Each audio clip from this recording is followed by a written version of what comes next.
Okay, so we all know CBR.com is one of the most low effort, hypocritical, asinine, terrible, terrible nerd sites out there. What you just said is one of the most insanely idiotic things I have ever heard.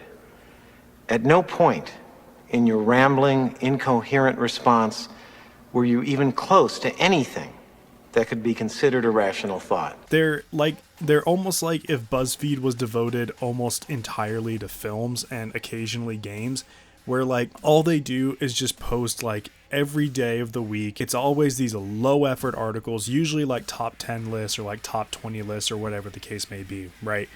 It's always something that's incredibly easy to write, takes minimal effort to do, but then sometimes they'll also just have these really randomly wild hot takes that you can tell they're just doing because they're hoping to get a little bit of controversy started and get some more clicks and more eyes on their, frankly, terrible articles, which ironically is exactly what I'm doing right now. So I guess really in a lot of ways, it's working, right?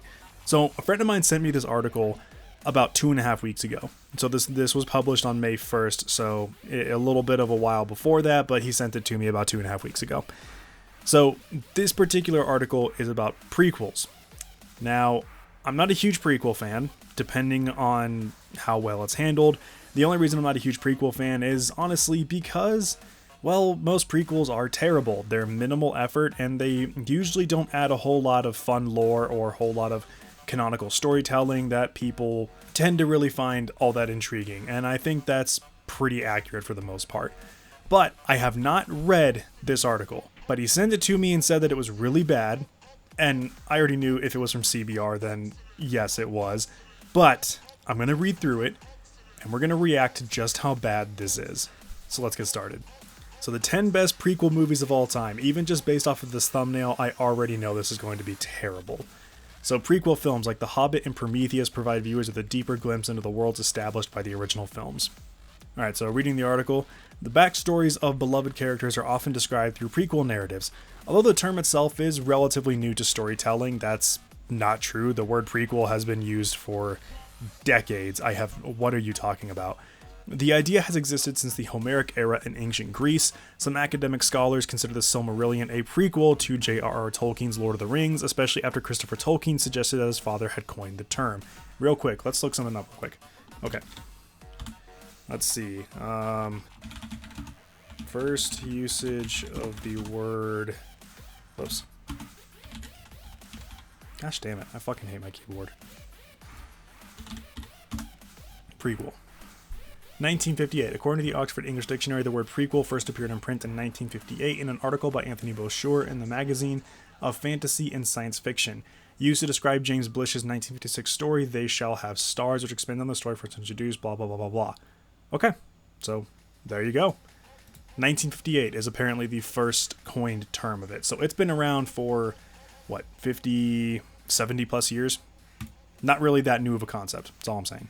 Movie prequels became more common during the 1980s and 1990s, with the Star Wars prequel trilogy popularizing the concept in mainstream media on a global scale. Some of the greatest movies ever made are prequels. Everyone in this room is now dumber for having listened to it. Okay. This doesn't make every single prequel worth watching. So I already know right after this is the first entry, right? Because I scrolled down a little bit earlier. Just based off of this first paragraph block is completely incongruent to the actual title of the article, which is the 10 best prequel movies of all time. And this first paragraph has nothing to do with it. It's just talking about how, prequel is a relatively new term, but it's at the same time the Silmarillion and ancient Greece and whatever kind of had it, kind of had his idea for it. And that Christopher Tolkien suggested that his father coined the term prequel.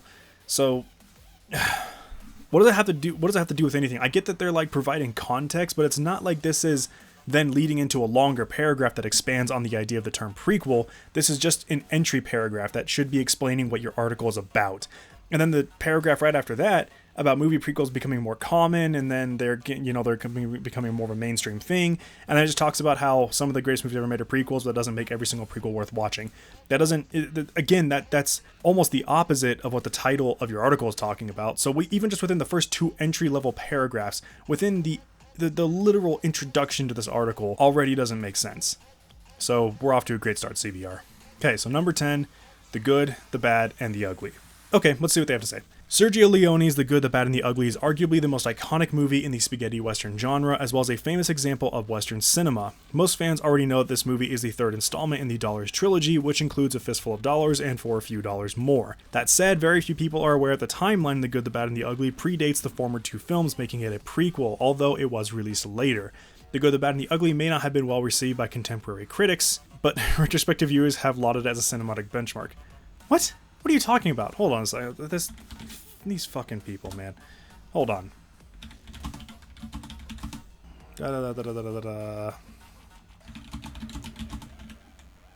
Oops. Come on.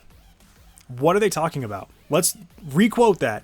The Good, the Bad, and the Ugly may not have been well received by contemporary critics, but retrospective reviewers have lauded it as a cinematic landmark. Who is writing this article?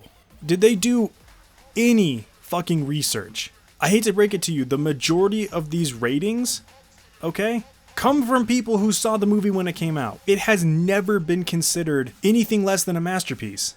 Nobody back when it came, some people back when it came out. Very few people back when it came out were saying, this is terrible, or this isn't good, or this isn't as good as the rest of it. Like, yes, okay, Fistful of Dollars and For a Few Dollars More are also incredible films. But The Good, the Bad, and the Ugly has, since its inception and release, been considered the best of them. I agree it is better. I agree it is the best of them. So by extension, I guess I am agreeing with CBR that they are correct. This is a good prequel, but the way they wrote it is so stupid. Whoever wrote this article, what's your name? Ajay Aravind? I don't know how to pronounce your name, but I honestly don't really care. Even just in the first entry, and with these first two entry paragraphs, you've already shown you have no idea what the fuck you're talking about, and I doubt you've even seen most of the movies on this list. Alright, let's move on. I already know the next one, but let's go. Indiana Jones and the Temple of Doom. I guess. Let's see what he has to say about it. The Indiana Jones franchise has yet to run out of steam. Well, we know that's not true. Because, yeah, have you guys seen the reviews for Dial of Destiny? Yeah, let me show you this real quick. Yeah, it's not doing hot, just in case you're unclear. 50% based off 38 reviews. Now, granted, that is pre-release press reviews. It's not premiere reviews, and it's not kind of like general theme reviews, but most people are agreeing that at its best, it's a 5 out of 10 film. And considering that this came out, more than a decade since Kingdom of the Crystal Skull, I think it's pretty safe to say that this franchise is out of steam, but for some reason they just refuse to let it die because Disney can't let anything die. Anyways, given that Harrison Ford, blah, blah, blah, blah, blah, blah, blah, blah, is the first movie in this inevitable franchise, while Temple of Doom was released 3 years later. Temple of Doom takes Indy to India, where he seeks a sacred object while battling the fiendish Mola Ram and his many minions. The movie precedes Indy's iconic battle with the Nazis, and that includes a spectacular performance from Oscar winner Ke Huy Quan. So, Temple of Doom is one of those films that seems very divisive in the Indiana Jones community. Some people kind of consider it the first time that it kind of like went a little bit off the deep end and went way more like mythological than it did anything else, which I gotta say I never really agreed with. I honestly thought Temple of Doom and the Raiders of the Lost Ark were on the same level for me. I personally consider The Last Crusade to be the best of them. In a lot of aspects, not in every aspect, but I consider it to be the most complete of all of them. I also have never been a huge Indiana Jones fan. I like them for individual reasons, but I've never considered them particularly great films. They're just fun little adventure flicks you can kind of watch once every few years and feel fine. So, I don't know. I mean, I guess I can technically agree with this entry. I don't think I would say that it's better than any of the other ones, but it's on par with Raiders of the Lost Ark, so sure, why not? Alright, at number 8, Puss in Boots 2011. Yeah, I would agree with that right off the bat. It's a good prequel. It's not great. What does he have to say? Shrek remains one of DreamWorks' most profitable ventures, spawning numerous sequels, spin-offs, and other forms of media. Antonio Banderas' Puss in Boots technically appears for the first time in Shrek 2, where he helps the protagonist defeat the fairy godmother and her spoiled brat of a son. Directed by Chris Miller, which is why it's even good in the first place. Puss in Boots reveals the titular character's backstory through a series of delightfully crafted adventures. This prequel contains hilariously endearing characters like Kitty Softpaws and Humpty Dumpty, and much like the original Shrek. Oh, that was the end of the sentence, my bad. Puss in Boots earned widespread acclaim from critics, not to mention becoming a massive box office draw. Alright, I partially agree with him. I mean, it's nowhere near as good as The Last Wish, but for what it was, and mostly because Chris Miller is so good at directing, and he's so good at telling his stories, that I'll go ahead and give you this one, for sure. Number 7, Red Dragon. Yeah, Yeah, I don't know about this one. Okay. Only 3 movies to date have won the big 5 Oscars: Best Picture, Best Actor, Best Actress, Best Director, and Best Screenplay. One is 1999's The Silence of the Lambs, directed by Jonathan Demme and starring Anthony Hopkins as Hannibal Lecter. Silence of the Lambs is actually an adaptation of Thomas Harris's eponymous novel, which wasn't the first to mention Hannibal. That honor goes to Red Dragon, which follows the trials of another FBI agent on the hunt for yet another serial killer. Ralph Fiennes' performance is unquestionably stellar, but the rest of the movie leaves much to be desired. So why is it on this list? Are you shitting me? Like, hold on a second. I swear this guy hasn't seen these movies. It's not good. 69%, by the way, is generous. This movie is not good. It is incredibly mediocre. It's got good moments, for sure. It has some iconic moments, for sure. But it is not a good film. And, once again, half of this paragraph isn't even talking about Red Dragon. It's talking about Silence of the Lambs and how good Silence of the Lambs is. So why is this... Fucking hell. Technically, Silence of the Lambs is a prequel too, isn't it? Because technically we had another sequel after that. So why not just include that? Why include Red Dragon? Nobody's gonna jump out of their seat to go see Red Dragon, bro. It's not a good film. This fucking guy. Alright, what's number 6? Prometheus. I'm gonna go out on a limb here. Before I even read what he has to say about it, I will admit I actually do enjoy Prometheus. I'm retarded? From a certain perspective. From a lore perspective and from a visuals perspective, I think that it did a lot right. I think that it had a very interesting story to tell, and it's shot so beautifully, I'm able to kind of give it a pass for a lot of the bullshit it tries to pull off. It doesn't do well in terms of pacing. It does not do well in terms of connecting to the broader Alien universe. It doesn't do a good job with its characters outside of Michael Fassbender, who doesn't even really become good until Alien Covenant. It's just a whole lot of great ideas that are let down by shoddy execution.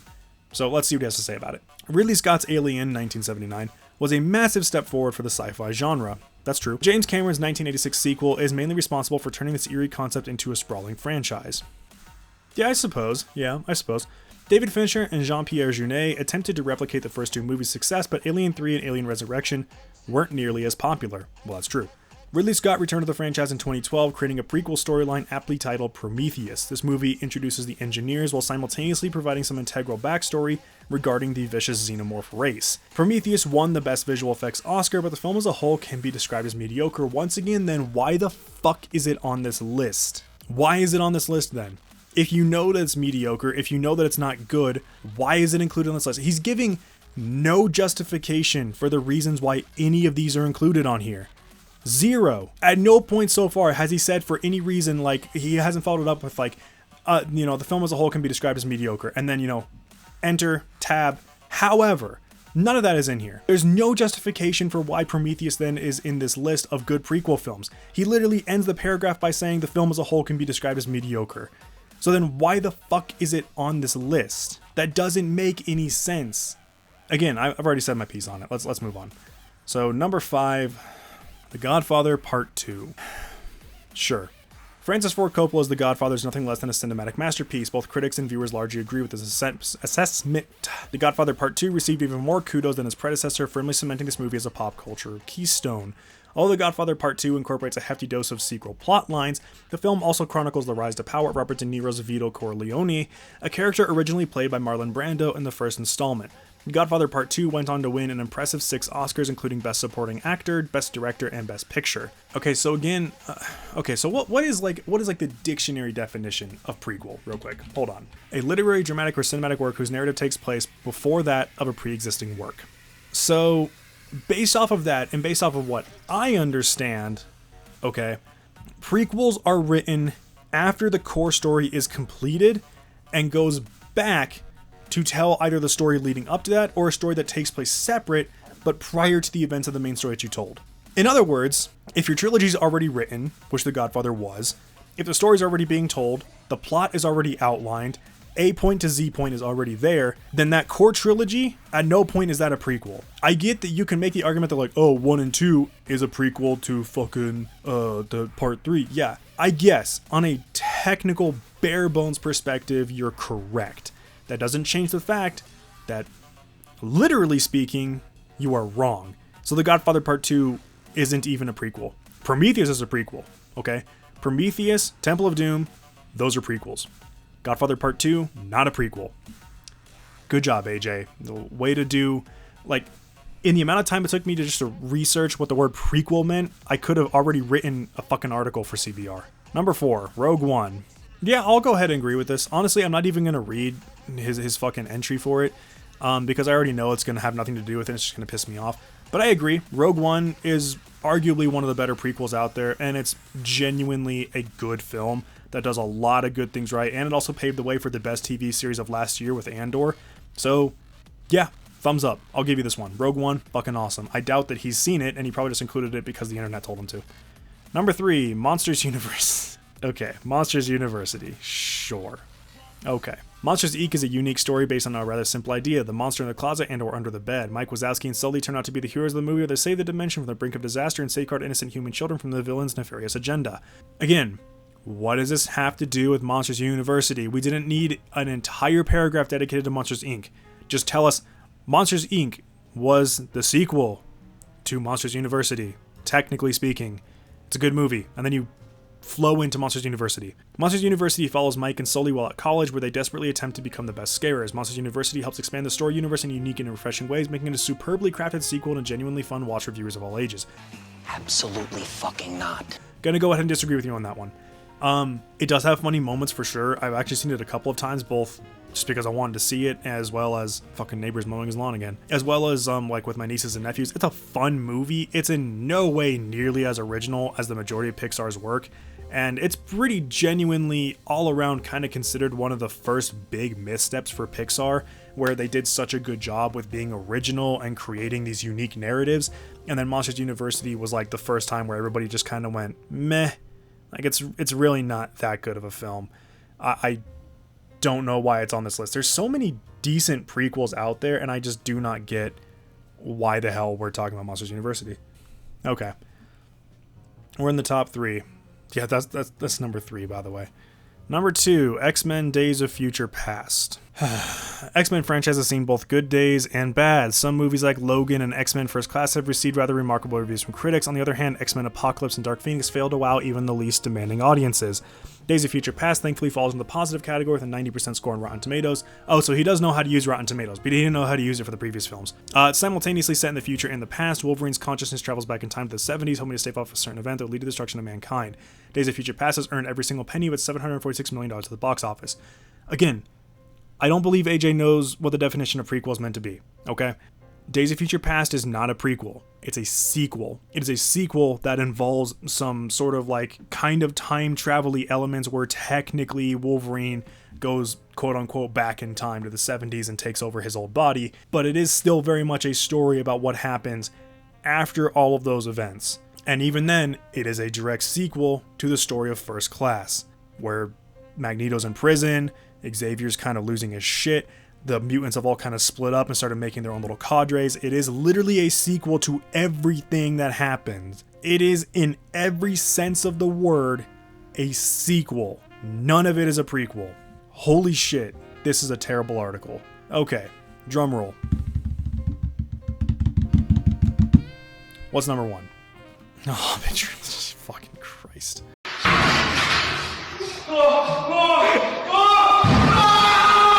Peter Jackson did the cinema world a favor by adapting J.R.R. Tolkien's Lord of the Rings with pitch-perfect precision.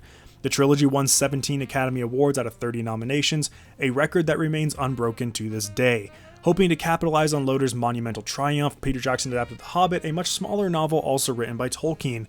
This warm-hearted prequel chronicles the adventures of Bilbo Baggins as he travels to distant lands and discovers the malevolent One Ring, setting the stage for Frodo's subsequent journey.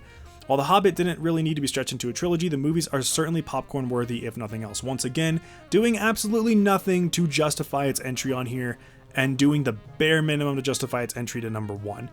I'm going to go out on a limb here. No, actually, I'm not even going to go out on a limb. I'm going to go ahead and say The Hobbit trilogy, it gets more shit than it deserves after the first film. The first film is actually pretty awesome. If it was just made into like a 3.5 hour film and that was the entire Hobbit story, probably would have been regarded as really, really good.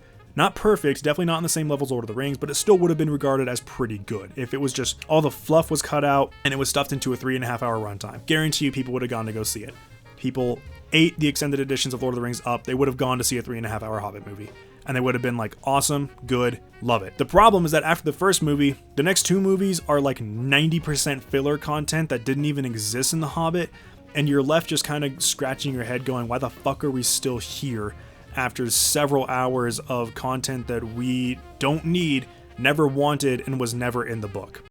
That's harsh, man. You can tell a lot of it was studio meddling, where you can clearly tell like the creative hand of Peter Jackson was slapped away so some producer could come in and fulfill a bunch of stupid fantasy shit. And I mean, like, again, overall, I think the movies get more shit than they deserve because they lump all the good elements in with the bad, and they just kind of say, oh, in general, the Hobbit trilogy is really terrible. It's not. The Hobbit trilogy isn't entirely terrible because, again, that dilutes the elements of it that are actually really good. But the problem is that as soon as you get past the first movie, the bad far outweighs the good, and it just becomes another standard fantasy adventure that you honestly can go without seeing. Just go and rewatch the original trilogy and skip this entirely. So, overall, 2 out of 10 for this entire article. I'm giving it 2 out of 10 because, well, technically speaking, I agree with Puss in Boots, and I agree with Rogue One. Everything else was a terrible entry. There was bare minimum was done to review any of the information that was put in this article. The bare minimum was put into writing it. This could have been written by a fucking AI, which it probably was. AJ might not even be a real person. He might be, but I rather doubt it. This was probably written by an AI, or probably scripted by an AI, and then just, kind of typed out by, or copy pasted for all we know, probably. Like, just terrible article. All around, just does nothing at all justify these entries. Again, most of these aren't even talking about how good they are as prequels.